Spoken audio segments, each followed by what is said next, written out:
నీ కథ సల్లగుండా గిదెక్కడి చిత్రమో గిన్ని దినాలు నకిలీ సామాన్లతోని పబ్లిక్ అందరూ మోసపోతే ఇప్పుడు నకిలీ నోట్లతోని దేవుణ్ణే మోసం చేసిరు కొంతమంది. ఆవు కర్మాన్ గట్టు హనుమాన్ గుడిలా మొత్తం మీద అయితే భక్తులు బగ్గనే వస్తారు రోజు. ఆ హనుమంతుణ్ణి బాగానే కొలుచుకుంటారు. ఇక ఎవరికి దోషినట్టు గాళ్ళు గల్లపెట్టలో పైసలు వేస్తారు.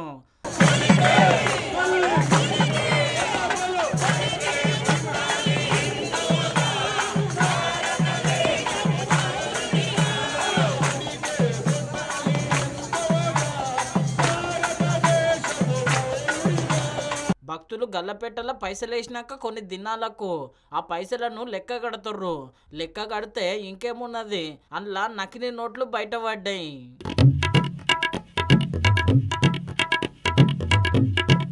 చూసిరు కదా, అసలీ నోట్ల తీరే ఉన్నాయి నకిలీ నోట్లు. మరి తెలిసేసిండ్రో తెలియకేసిండ్రో తెలియదు కానీ ఈ ముచ్చట సోషల్ మీడియాలో మస్తు వైరల్ అవుతున్నది. చాలా మంది ఏమంటున్నారంటే గా నకిలీ నోట్లు వేసి మొక్కినోళ్ళ కోరికలు తీరుతాయో తీరయో అంతా దేవునికే ఎరక అని చెప్పి అనుకుంటున్నారు మళ్ళా.